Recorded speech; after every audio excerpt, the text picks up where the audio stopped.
दोस्तों टाटा पावर की बात करें तो यहाँ पे कुछ बड़ी अपडेट निकल के आ रही है जिनको एक एक करके डिस्कस करेंगे।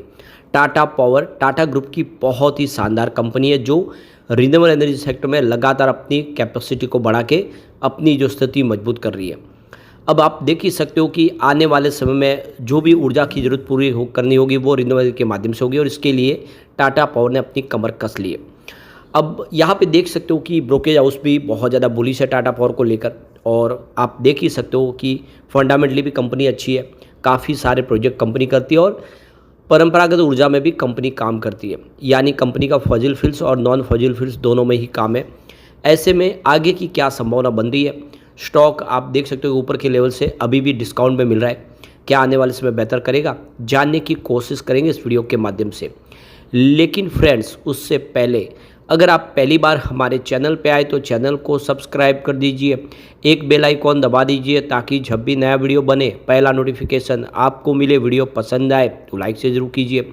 चलो फ्रेंड्स वीडियो स्टार्ट करते हैं। मैं हूँ आपका दोस्त SB दवे और हमारे अपने चैनल ऑनलाइन कमाई में आपका बहुत बहुत स्वागत है। तो सबसे पहले बाजार की बात कर ले। आज BSE सेंसेक्स 82,176 के स्तर पे क्लोजिंग दी है जहां पे 455 पॉइंट की तेजी थी, यानी लगभग 450 पॉइंट की तेजी देखने को मिली। 0.56% अपर क्लोजिंग दी है बाजार ने, तो काफ़ी बेहतर था। आज FI ने बाजार में हल्की सी खरीदारी की है लेकिन पॉजिटिव बायर रही, ये अच्छी बात है। आज FI की तरफ से 9,081 करोड़ का फ्रेश इन्वेस्टमेंट किया गया, सामने उन्होंने 8,945 करोड़ की बिकवाली की है, तो उनकी जो खरीदारी का आंकड़ा निकल गया वो 135 करोड़ का, यानी 135 करोड़ का उन्होंने माल खरीदा है। अभी फिलहाल वो पॉजिटिव बायर है। कल उन्होंने आप देखें कल यानी फ्राइडे को 1794 करोड़ की खरीदारी की थी। इस महीने में अब तक 12,327 करोड़ की खरीदारी उन्होंने कर ली है, तो काफ़ी अच्छी खरीदारी हो रही है उनकी तरफ से। सिर्फ 22 मई को उन्होंने 5,000 करोड़ की बिकवाली दी, बाकी ओवरऑल FI बाजार में खरीदार है। DI बाजार को पूरा सपोर्ट दे रहे, लगातार खरीदारी कर रहे। आज 10,545 करोड़ का फ्रेश इन्वेस्टमेंट किया DI ने, सामने 8,799 करोड़ की उन्होंने बिकवाली की, तो उनकी जो खरीदारी निकल के आ रही है वो 1,745 करोड़ की है, तो काफ़ी अच्छी खरीदारी की है। और इस महीने में अभी तक 36,243 करोड़ का ज़बरदस्त निवेश कर दिया है, ये बहुत बड़ी बात है। अब टाटा पावर कंपनी की बात तो आज 401 पर क्लोजिंग थी, 0.062% की गिरावट थी, या यूँ कह सकते हैं कि लगभग फ्लैट क्लोजिंग दी है। कल 402 के आसपास क्लोजिंग देखने को मिली थी। सीमित दायरे में ही आज स्टॉक ने ट्रेड किया है। अब आप देख सकते हो कि टाटा ग्रुप का आप देखें तो प्रदर्शन बहुत ही बेहतर रहा है। कंपनी बिजली के प्रोडक्शन के साथ डिस्ट्रीब्यूशन और ट्रांसमिशन का बिजनेस करती है। इसके अलावा company renewable energy, solar, rooftop EV charging के बिजनेस में भी सक्रिय है और इस समय टाटा कंपनी फिर से चर्चा में आ गई है। दरअसल दुनिया की जानी मानी ब्रोकेज फर्म मॉर्गन स्टैनली की नज़र टाटा पावर के शेयर पर पड़ चुकी है। मॉर्गन स्टैनली ने टाटा पावर के शेयर पर पॉजिटिव टिप्पणी के साथ टारगेट प्राइस भी पॉजिटिव बदलाव में किया है, यानी उन्होंने टारगेट को भी बढ़ाया। तो देखिए मॉर्गन स्टैनली इस समय काफ़ी बुलिश है। मॉर्गन स्टैनली ब्रोकेज हाउस को उम्मीद है कि भले ही कंपनी रिन्यूएबल प्रोजेक्ट की कमीशनिंग में देरी हो रही हो, लेकिन आने वाले वर्षों में टाटा पावर कंपनी की ग्रोथ स्थिरता के साथ आगे बढ़ती रहेगी। मॉर्गन स्टैनली ब्रोकेज ने अनुमान लगाया कि फाइनेंशियल ईयर 2026 में टाटा पावर कंपनी का रिन्यूएबल कैपेसिटी एडिशन 1.7 गीगावाट पर रह सकता है। वही फाइनेंशियल ईयर 2027 में ये 1.8 गीगावाट और फाइनेंशियल 2028 में 2.9 गीगावाट होगा, यानी लगातार रिन्यूएबल की कैपेसिटी बढ़ती हुई दिखाई देगी। मॉर्गन स्टैनली को भरोसा है। टाटा पावर कंपनी का green energy segment financial year 2028 तक एबिटा में करीब 58% का योगदान दे सकता है। मॉर्गन स्टैनली का अनुमान है कि फाइनेंशियल ईयर 2025 से 2028 के बीच में टाटा पावर कंपनी का एबिटा और प्रॉफिट आफ्टर टैक्स क्रमशः 15%, 14% के CAGR से बढ़ते हुए दिख सकता है। ब्रोकेज ने एक दूसरे अनुमान के मुताबिक फाइनेंशियल ईयर 2028 तक कंपनी का return on equity 90 basis point से चढ़कर 13.8% तक पहुंच जाएगा, तो बहुत ज़्यादा बुलिश इस समय मॉर्गन स्टैनली दिखाई दे रहे और ये एक तरह से इसके लिए पॉजिटिव बात है। एक जो और बड़ी अपडेट है, यहाँ पे कंपनी की इंस्टीट्यूशनल इन्वेस्टर मीटिंग होने जा रही है जिसकी जानकारी एक्सचेंज को दी गई है। तो यहाँ पे कंपनी ने जो जानकारी दी है B&K सिक्योरिटीज़ के साथ में उनकी मीटिंग होगी बुधवार को 28 मई 2025 को, और वेन्यू देखें तो मुंबई है और ये सिंगल इन्वेस्टर इंस्टीट्यूशनल मीटिंग होगी, फिजिकल रूप से 1-to-1 मीटिंग होगी। तो ये B&K सिक्योरिटीज़ के साथ में बुधवार को इनकी मीटिंग होने जा रही है 28 मई को। इसके अलावा बैंक ऑफ अमेरिका के साथ में इन्वेस्टर कॉन्फ्रेंस होगी इनकी, और ये होगी बुधवार 4 जून 2025 को, यानी एक सप्ताह के बाद। ये भी मुंबई में होगी, और ये भी एक देखिए सिंगल इंस्टीट्यूशन इन्वेस्टर मीटिंग होगी, फिजिकल रूप से होगी। तो यहाँ पे कंपनी कुछ बड़े फैसले लेने जा रही है, जिसलिए लगातार इन्वेस्टर के साथ में बातचीत कर रही है। और इससे एक बात तो समझ में आ रही है कि टाटा पावर आने वाले समय के लिए फ्यूचर के लिए कुछ बड़ी प्लानिंग कर रही है। कुल मिला के ये बहुत अच्छी गुड न्यूज़ है। अब यहाँ पे Q4 की भी बात करें तो कंपनी ने काफ़ी बेहतर प्रदर्शन किया है।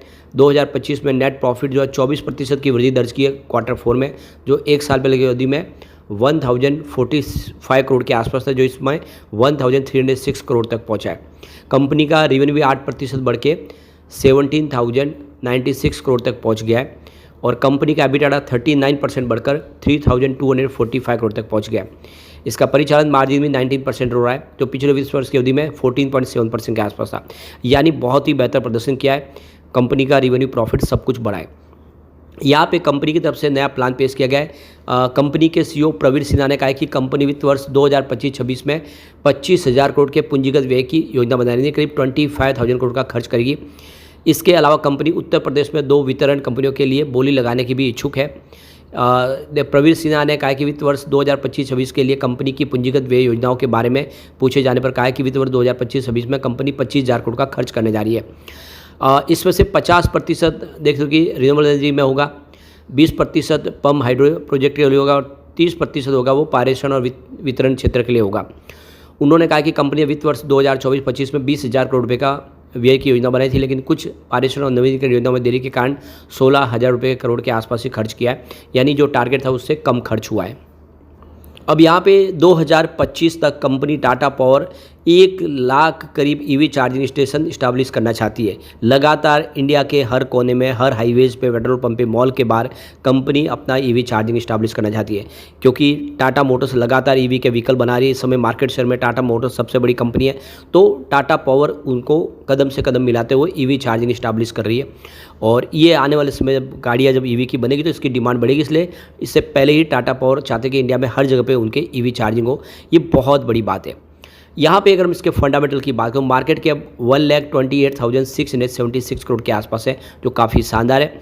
करंट प्राइस इसकी 403 की है। इसका 52 वीक का जो हाई है वो 495 का है, और लो इसका 326 का है। फिलहाल स्टॉक आप देखें अपने 52 वीक के हाई लो के बीच के आसपास है, लेकिन ऊपर की तरफ बढ़ता हुआ दिखाई देगा। स्टॉक का P 31.8 का है, और बुक वैल्यू इसकी 112 के आसपास है, और 0.56% का डिविडेंड देती है कंपनी यील्ड में, यानी आपको अपने प्रॉफिट में हिस्सेदार बनाती है। ROC 11.3% के आसपास है, और ROE 11.9% का है। फेस वैल्यू इसकी 1 है, तो फंडामेंटल बहुत ही शानदार है। कंपनी लगातार अच्छे गुड प्रॉफिट रिजल्ट दे रही है। इसकी जो ग्रोथ है वो 47.9% के आसपास है पिछले 5 साल का CAGR के हिसाब से, और company healthy dividend pay out करी 18.2% का। डेटर डेज में इंप्रूवमेंट हुआ है, पहले देख सकते हो 40.6 डेज थे जो घट के 31.8 डेज के आसपास आ गए। कुल मिला के कंपनी की सेहत बहुत अच्छी है। यहाँ तक कि कंपनी का कैश फ्लो निगेटिव था वो पॉजिटिव हो चुका है। मार्च 2024 में -928 करोड़ के आसपास तक कैश फ्लो निगेटिव था, जो मार्च 2025 में 1,554 करोड़ पॉजिटिव हो चुका है। ये बहुत बड़ी बात है। इस समय कंपनी के पास कैश फ्लो भी है और आने वाले समय बिजनेस प्लान भी है, जो ये साबित करे कि टाटा पावर कमाल कर सकता है। एक बहुत अच्छी अपॉर्चुनिटी इस समय दिखाई दे रही है। कंपनी आने वाले समय अपने बिजनेस को लेकर काफ़ी सारे शानदार फैसले करिए जो निवेशकों को फायदेमंद साबित कर देंगे। लेकिन फ्रेंड्स, कोई भी इन्वेस्टमेंट करने से पहले अपने फाइनेंशियल एडवाइजर से एडवाइस ले ले या अपना खुद का रिसर्च करें, क्योंकि मैंने वीडियो आपके एजुकेशनल पर्पज़ के लिए ही बनाया। वीडियो पसंद आए तो लाइक से जरूर कीजिए और चैनल को सब्सक्राइब कर दीजिए। Thank you friends.